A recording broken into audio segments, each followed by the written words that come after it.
Hello, என்னம்மா எப்படி இருக்க? ஆஸ்பத்திரிக்கெல்லாம் போறியா? மருந்து மாத்திரைலாம் கரெக்டா சாப்பிட்றியா? அதெல்லாம் கரெக்டா சாப்பிடுறேம்மா. சரிம்மா சரிம்மா. மாடியோ, வெயிட்டான பொருள் எதுவும் வேலை பார்க்குறேன்னு தூக்கிடாதம்மா. உனக்கே 5-6 வருஷம் கழிச்சு இப்பதாம்மா குழந்தை உண்டா இருக்கு. கொஞ்சம் பார்த்து கவனமா இருந்துக்கம்மா. சரிம்மா. சரி சரின்னே சொல்லுவ, அப்புறம் எல்லா வேலையும் நீதான் இழுத்து போட்டுக்கிட்டு பாத்துக்கிட்டு இருப்ப. யாரும் எந்த வேலையும் பார்க்கவும் விட மாட்ட. எங்க நான் சொல்றத கேட்க போறேன்? மா, அதெல்லாம் நான் பார்த்து கவனமா இருந்துக்கிறவேம்மா. இல்லம்மா, நாளைக்கு நான் ஊருக்கு வந்து உன்னை கூட்டிட்டு வந்துடலாம்னு நினைக்கிறேம்மா. ஒரு மாசம் 2 மாசத்துக்கு இங்க வந்து நல்லா ரெஸ்ட் எடுமா. அதெல்லாம் ஒண்ணு வேணாமா, நான் இங்கே இருந்துக்கிறேம்மா. சொன்னா கேளுமா. நீ ரொம்ப வீக்கா இருக்க, நல்லா ரெஸ்ட் எடுக்கணும்னு டாக்டர் சொல்லியிருக்காங்கம்மா. என்னோட சந்தோஷத்துக்காவது இங்க வந்து இரேம்மா. சரி, நான் வேணா நாளைக்கு உன் மாமியாட்ட சொல்லி உன்னை கூட்டிட்டு வருவாமா? சரிம்மா, நான் எங்க அத்தைகிட்ட சொல்றேன். நீங்க நாளைக்கு வந்துட்டு அவங்க கிட்ட என்னன்னு பேசிக்கங்க. சரிம்மா, நீ உடம்பு பாத்துக்க. நான் போன வைக்கிறேன். சரிங்கம்மா.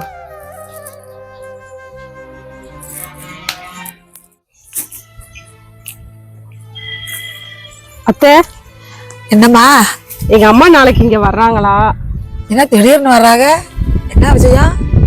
இல்லத்த, ரொம்ப வருஷம் கழிச்சு நான் மாசமா இருக்கிறேன். அதுவும் இல்லாம கொஞ்சம் வீக்கா இருக்கிறேன்னா, அதான் அவங்க என்னை அங்க கூட்டிட்டு போய் வச்சு கொஞ்சம் நல்லா பாத்துக்கணும்னு ஆசைப்படுறாங்க. வேற ஒண்ணும் இல்ல.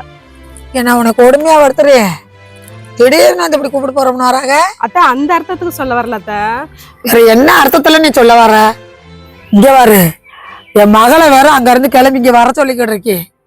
ஏன்னா உன் மாமனாரு மாமியா நாத்தனா எல்லாருக்கும் உழைச்சு ஓடா தேஞ்சு போனா. என் மகளை அந்த வீட்டுல மருமகளை அனுப்பினா இல்ல வேலைக்காரி அனுப்பினான்னு எனக்கே தெரியல. என் பிள்ளை அந்த கஷ்டப்பட்டு அங்க உழைக்குது. அதே நான் என் பிள்ளைகிட்ட சொல்லியிருக்கேன், அங்க கிடக்கறலாம் கிடக்கட்டும், நீ வாருக்கு கிளம்பி வந்துருமான. அவங்க என்ன செய்யறாங்களோ செஞ்சுட்டு போறாங்க. அவளும் வர்றேன்னு இருக்கா. அதை விட்டுட்டு அவ வர்ற நேரத்துல நீ ஊருக்கு கிளம்பி போறேன்னா என்ன அர்த்தம்? நீ வாருக்கு கிளம்பி ஊரை பக்கம் போயிட்டேனா இங்க இருக்க வேலையை யார் பாக்குறது? அது எப்படி உங்க பொண்ணை நீங்க பாத்துக்கணும்னு ஆசைப்படுற மாதிரி தானே எங்க அம்மாவும் என்னைய பாத்துக்கணும்னு ஆசைப்படுவாங்க. உங்க பிள்ளை மட்டும் எந்த வேலையும் செய்யாம இருக்கணும், ஆனா நான் மட்டும் இருக்கிற எல்லா வேலையும் இழுத்து போட்டு பாக்கணுமா? அது என்னத்த நியாயம்? இங்க பாருங்க அத்தை, ஊராம் பிள்ளையான என்னைய நீங்க மனசு கொணாம சந்தோஷமா பாத்துக்கிட்டீங்கன்னா தான் உங்க பிள்ளையான உங்க குடும்ப வாரிசை நான் நல்லபடியா சந்தோஷமா பெத்து தர முடியும். அதை நீங்க புரிஞ்சுக்கோங்க.